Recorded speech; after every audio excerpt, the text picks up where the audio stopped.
Hello and welcome to the Enquiry podcast. My name is Nerida Mills. I am your host, and it is my absolute pleasure to welcome you along for this episode.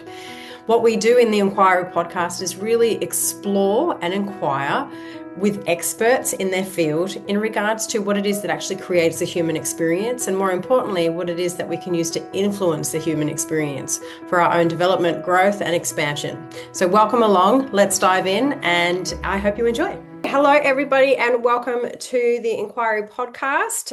It is good to be back. It's actually been a couple of weeks since I've run an interview, so feel like it's nice to be in the seat again. And I am really, really excited to introduce you all to my good friend Leonie. And I'll let you introduce yourself and just give us a little bit of background around where you come from, what you're about. But I just want to share one of the pieces of experiences that I've had with Leonie from a practitioner standpoint was I received a sound healing from Leonie a couple of years back.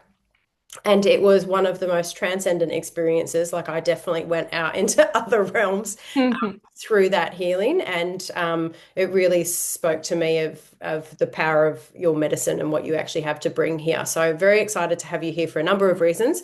But let's start with that. And if you'd like to introduce yourself. Oh, I got chills there. I didn't expect that. Thank you so much. Um, wow, what an intro. Um, yeah, let me come back because I'm sitting like there's so much gratitude in me right now. Thank you for having me here today. My name is Leonie, as Narada said. I'm a transformational coach, spiritual teacher, and healer. And I've been on this journey for a while now. And it's been a beautiful journey. And it's, I'm sure that we'll get into what this journey entails and, probably the reason why we're connecting today. But I've just, life has kind of set me up for this. And it's through the things that I've gone through that I'm at this place right now so that I can support my clients and that I can be in a place of offering such beautiful healings, one that you've just spoken about. So, yeah, that's me. I love helping people. I am passionate about bringing awareness and intuition back to this world, plus so many other things, but let's just leave it for there.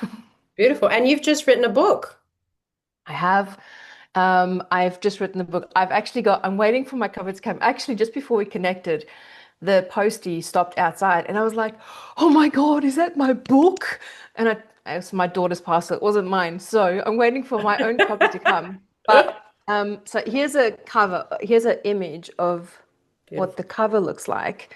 So it's spiritual AI, the authentic intelligence, awareness and intuition, your inner technology. So yes, the book is all about awareness and intuition, my journey, the tools that I've learned, and a few, let's call them secrets that I want to reveal to the world because I think it's time for us to go back to some basics, especially in the spiritual and self-development space.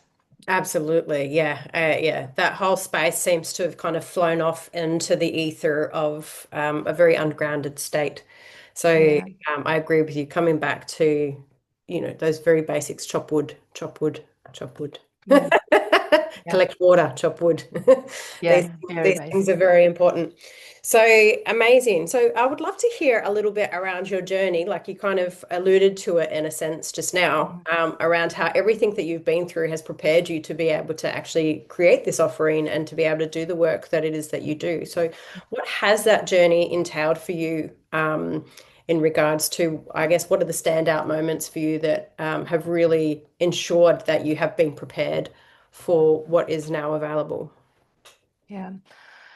So that is a big question, but I'm going to bring it down to, kind of the framework of the book so that your audience can kind of feel into what the book will bring to them as well, but also talks into my journey. So I in my the early formative years, I had a father who was drinking, so an alcoholic father, and that came with like obviously the turmoil that it brings to a home, right? So but that experience kind of set me up for having a heightened sense of my awareness, right? that kind of flowed into, little stories throughout my life. But where my real connection with awareness really started was when I was in my 20s.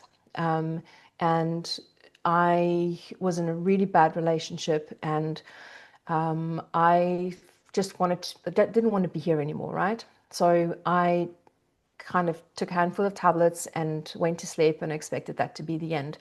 But that wasn't the end of my journey. So that kind of was the starting point of where my awareness kicked in. And I'll share, you know, the way that awareness came to me and the way that I used awareness to overcome the depression, anxiety, and the disconnect that I was sitting in when I was in that relationship and that part of my life was literally becoming aware of, acutely aware of how my emotional state would change and then what would happen after that emotional state change. So then, I'd become depressed and I would become aware of this is what depression felt like for me. I would become aware of these are the emotions, these are the thoughts, these are the actions that I would take around that. So awareness in me looked like when I would feel those things, I then set in motion something very physical and actionable. And I said to myself,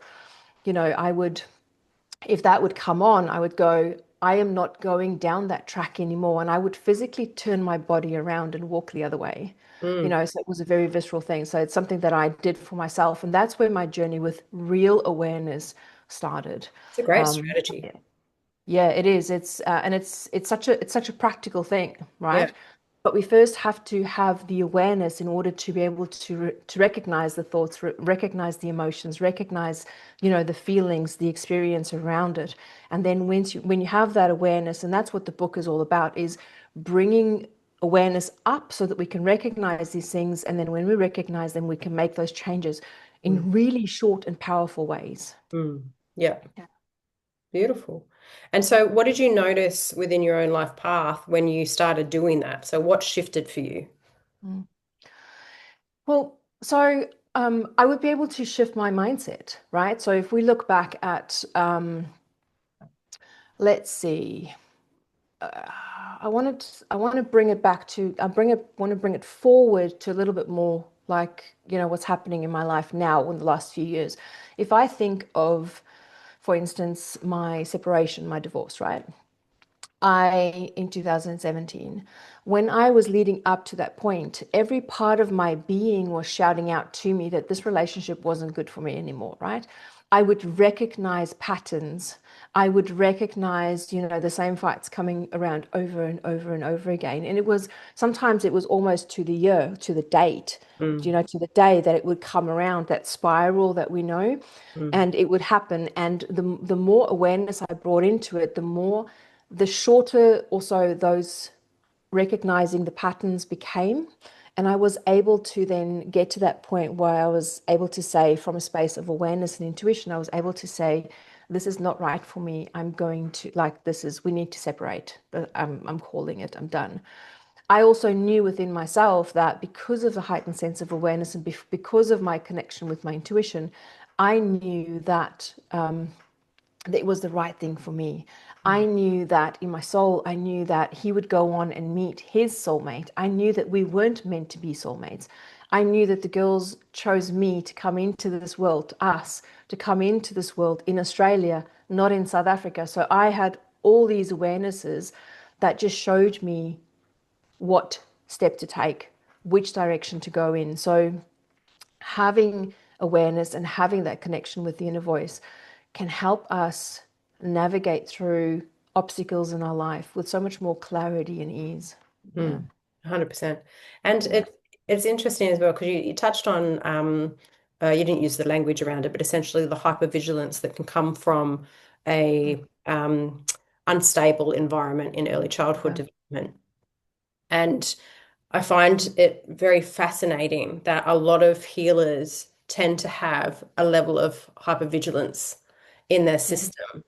but it serves as a healer, right? So you've taken something Absolutely. that has come from something challenging and really been able to channel it into something really beneficial. So I'm curious around your perspective on that and how you feel like your hypervigilance, that is the gift in the alcoholism, right? Mm. Has, well, when used resourcefully, has been able to serve you as a healer, and like what part has that played for you?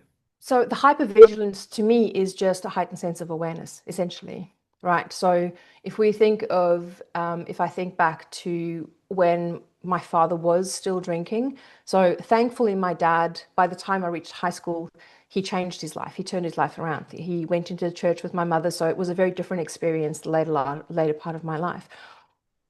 But that hypervigilance, so when you're in an environment like that, you it's not just drinking. There's an element of, am I going to be safe? Am I going to need to defend myself? Am I going to have to get out the way? So it is hypervigilance actually is just a heightened sense of awareness, right? So as a child, I developed that as a mechanism of safety, right? So I could then, if I had to put one of my friends in the same environment, they would not be able to pinpoint and see the things that are starting to happen, that Mm, is happening, or that potentially could happen, right? So if I take that experience and I bring it in with my clients, what it does is I have the ability to listen to words. The words that people speak, all right, will give them away. It's a frequency, right? The physical energy in their body, I'll be able to pick up on certain things. I'll be able to see limiting beliefs, patterns, and blocks that my client can't see because they in it. Right. mm, And because I'm on the outside and I have this sense of awareness, I'm able to see this within themselves. And it actually helps with the healing process because, unlike with therapy, where, the therapist would sit back and just get you to talk and talk and talk up until you actually get to that point where you can pinpoint what it is that, this thing is that's happening for you. When I sit with my clients, yes, I allow them to talk, but I have the ability to see it and pinpoint it and bring it to light rather than have them sit in that thing and try and figure it out themselves. I mm, find that sometimes it's easier to just show it to them and then go and work on whatever this thing is. So mm. it's really given me this beautiful gift of being able to see things that my clients can't see in themselves. And it fast tracks the healing. It helps them step into healing at, a much faster rate. If I think at my own life, it's taken me, 20, 30 years, so 2 decades, 3 decades to work through my own stuff. And I've come to this point now where I've realized that with awareness and intuition, if we can integrate those two fundamental steps, those fundamental skills into the healing process, it can fast track healing for people. And it's not bypassing No. because we're not saying, dismiss this or don't look at it. What I'm saying is with awareness and intuition, you're going to find, the little thorn in your foot way quicker than it is that, when you don't have a flashlight and tweezers to help you pull the thorn out. So yeah, that's pretty Okay. much it, right? Yeah. And obviously, I mentioned in about your sound healing skills. I would love to unpack that a little bit because I think sound is such a beautiful healing technique Mm-hmm. tool that we have because, as you said, right, even the words that we speak is sound vibration. And so, there's so many different layers to sound healing, be Yeah. that from the way that we're communicating to ourselves or communicating to the world, or going into an actual container of sound healing using specific instruments that are going to cultivate certain frequencies. What is it that you love about sound? And what's your journey been in the evolution of sound for yourself? Yeah, beautiful. So as you're talking, I can, there's so many different layers to sound because you were saying, even the words that we speak. Mm, So the frequency that our voice holds has a healing property for us ourselves as well. And so if your listeners want to go down a rabbit hole, you can actually use your voice to actually start healing yourself because it's your own frequency, your own body. So they can go down the rabbit hole. But for me, with sound healing, so my journey with sound healing started in 2013, and I was first drawn to tuning forks. So I started working with that a little bit, and then that kind of just snowballed into, and kind of just grew into this journey that I've been on to where I'm, doing the recordings and I'm doing the sound, meditations, and I actually use my voice within the healing session as a channel. But my journey didn't begin there. When I first started with the sound, I couldn't even open up my mouth to sing Mm. because of something that was said to me when I was a child. And that story is in my book. And so when I started in 2013 looking into the sound healing, I did a diploma in sound healing. So I did all the, all the requirements for getting the diploma, looking into the science and all those things. But I found that my brain would kind of shut off to like the science and the logical stuff, and it would be totally intuitive. It will totally be an awareness of the sound and how the sound made me feel. So I've always been a very intuitive sound healer. So all the tools that I've got, all the bowls that I have, the instruments that I use, is very intuitive based. And then with this journey over, it's been 12 years now, 12 going on 13 years. I had to, one of the biggest things that I had to learn was to open up my voice, because my voice is now one of my strongest instruments that I use within the healing space. And I had to open up my voice because it was shut down. And within opening up my voice, I realized that sound can be one of the most powerful healing tools for us. And there's, like I said, there's so many different ways. I mean, if we think of just the basic hum, just humming, and you'll know, what the hum does for the vagus nerve, for the nerves and the vagus nerve. So sound is incredibly, incredibly powerful. Yeah. Mm. Absolutely. It really does take you to a whole different state of awareness of Mm, self sound. It's it it's does, for yeah, sure. it's quite transcendent and such a beautifully gentle modality. Obviously, coming from, I'm a body worker, and the type of body work that I do typically is not so gentle, right? It's actually quite uh, full on in the sense that it instigates pain for us to feel pain in order for us to Yeah. release pain, right? Yeah. Whereas sound is something completely different. Both have beautiful benefits, obviously, but Mm, yeah, I love how sound kind of, it's like this teasing out um, that old vibration rather than mm, a forcing out. Again, both have their place, but yeah. yeah, it is such a beautiful, beautiful modality. Um, so where to from here for you? Obviously, you've just launched this book, or in the pre-launch phase of the book. Yeah. So where do you see your work evolving and why? I love that question. There's so much I can say there. So for me right now, I want to bring it back just a little bit before I get to where I am right now. And I feel like I want to share this because I mean, we've known each other for so long, and you would have seen all the different iterations of myself coming through. And actually, you were part of the healing course. I can't even remember the name now that we were going to run in the beginning. Like it's almost like it's gone. You were going to be part of an expert panel that was going to be on a program that I was going to run twice a year, year after year after year after year. And I got the intuition to shut that all down. I wasn't in the right place, and it wasn't the right time. And I was being guided to pull back and step into writing the book.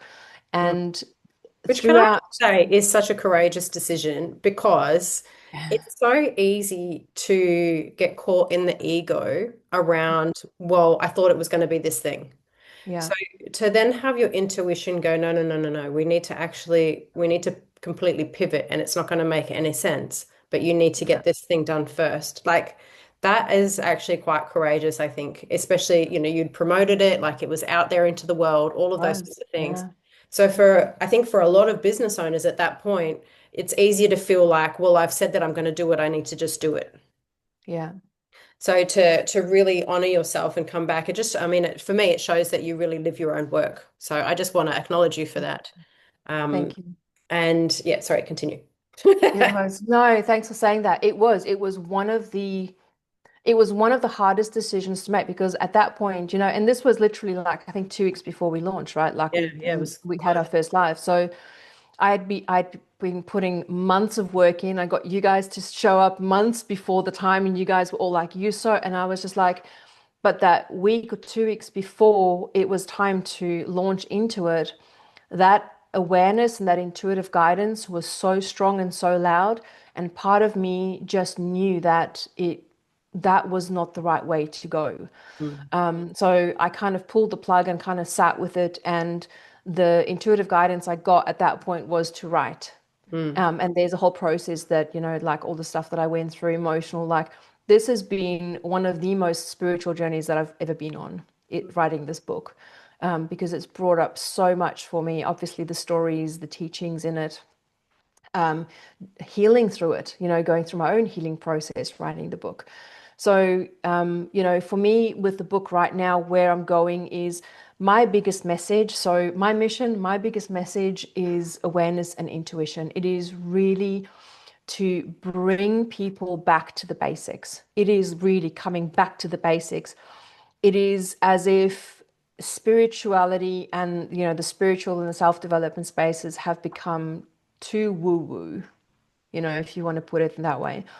And I've noticed personally, I've seen, when I look at other leaders, people with big audiences out there, they'll often talk about awareness and intuition in passing, mm, but none of them have actually pinpointed that awareness and intuition are actually the two skills that they have had to develop over their 10 years or 20 years that they've been doing the spiritual work in order for them to understand and process the spiritual work. mm, And I found that there's this big gap in the industry that people are not connected. So when a leader says something like, these are the steps to manifest, the question is, but how?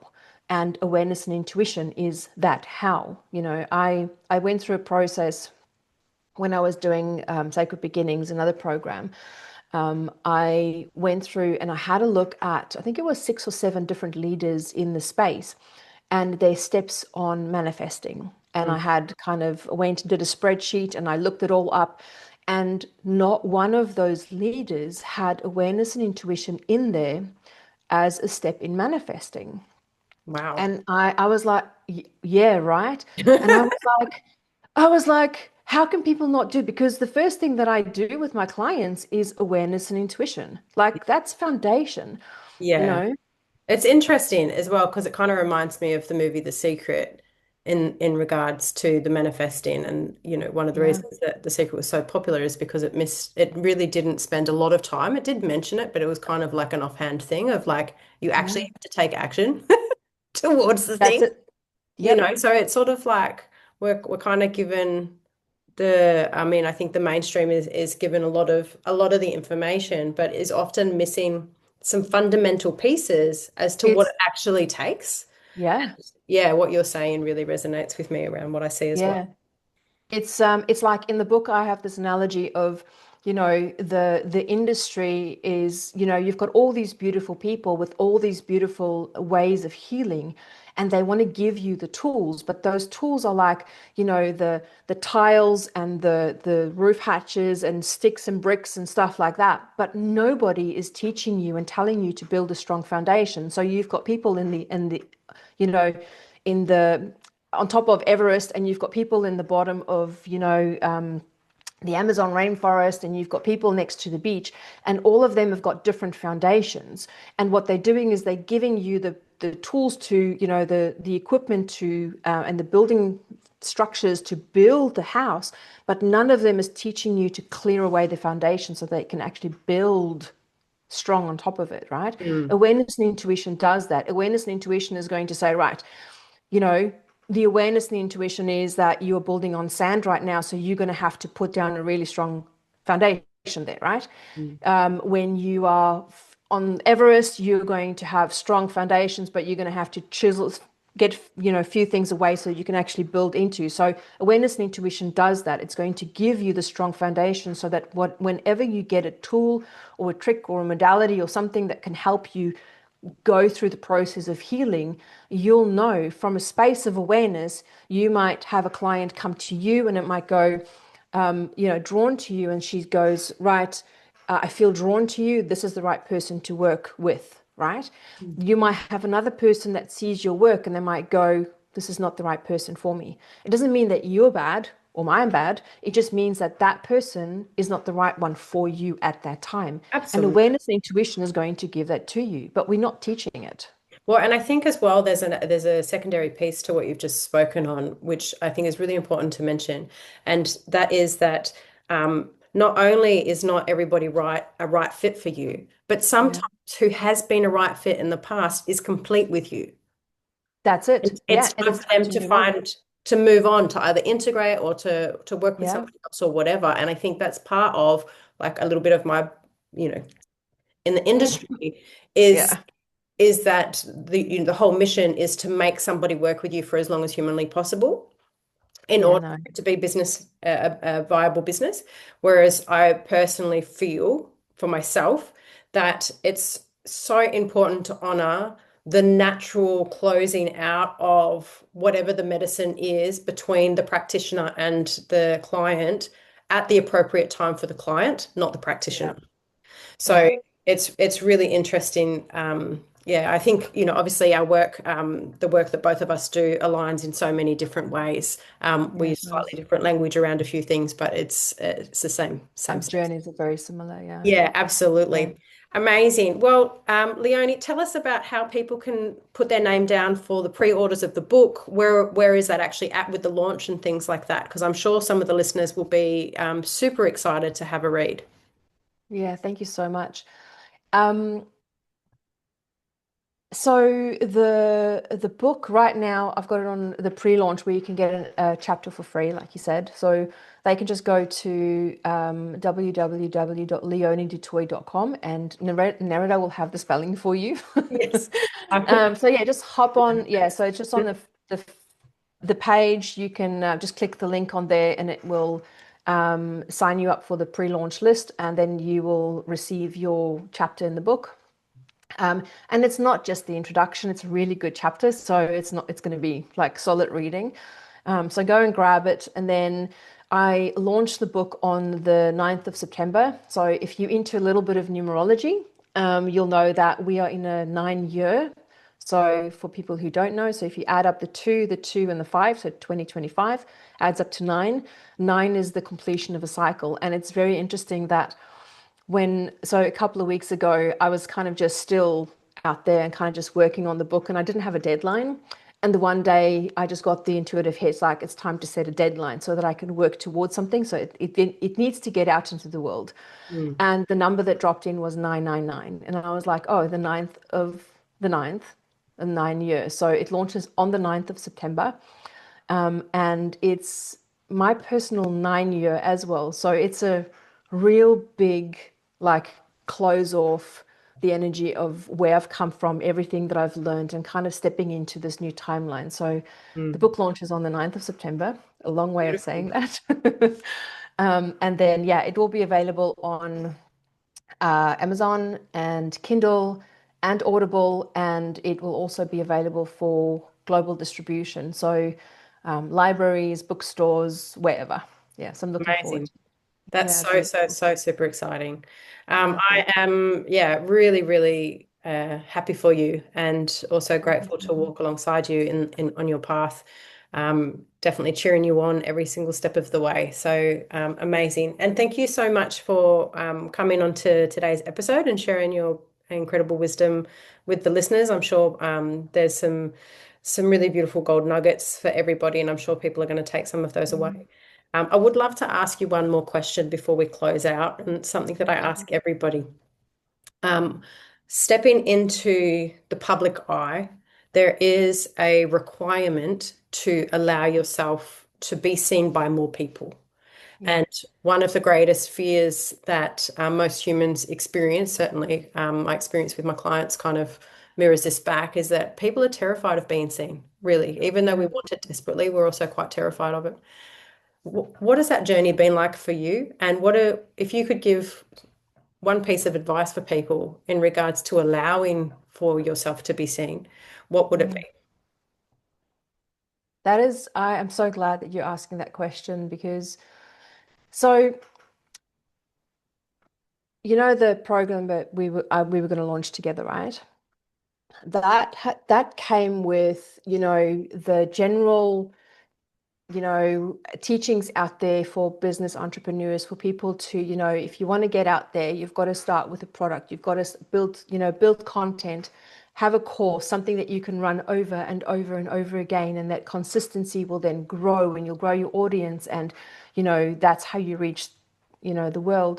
One of those things that I realized for myself, and I had to dive into a bit of human design for this, was to realize that I'm not the type of person who can sustain certain things long term, and that I need to work with my energy for where I am right now. Mm, And all of this came through that whole process of pulling back the program.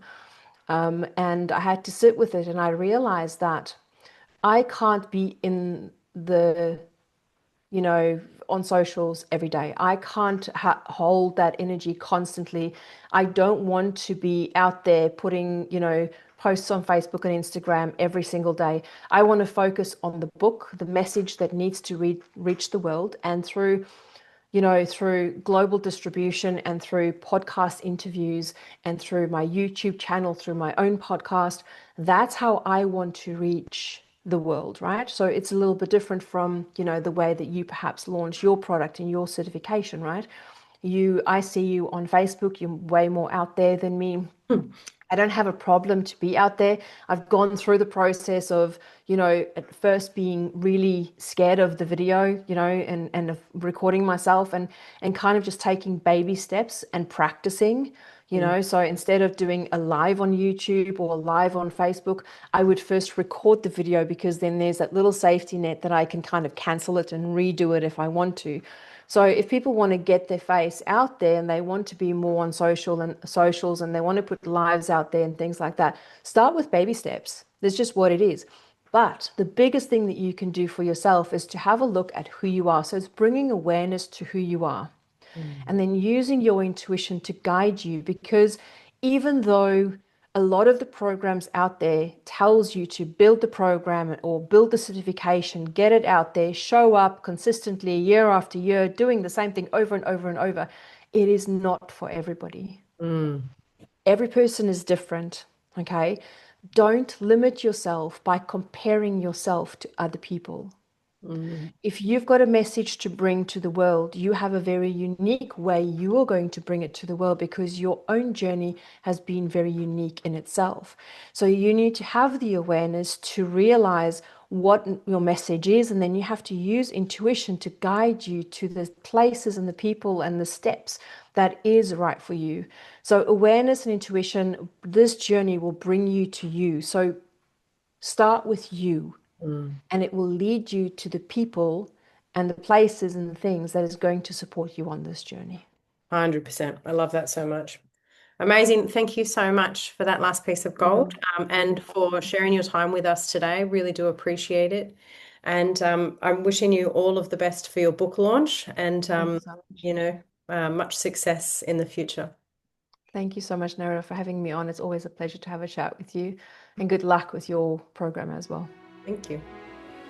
Okay, that is it from us for today for the Enquiry podcast. All of the links that you're going to want to find is going to be underneath this episode. So jump along and make sure that you're following the people who do join us for the Enquiry podcast. I'm sure you'll agree they are absolutely phenomenal, and it is my absolute pleasure to be able to have them come in and share their wisdom with everybody.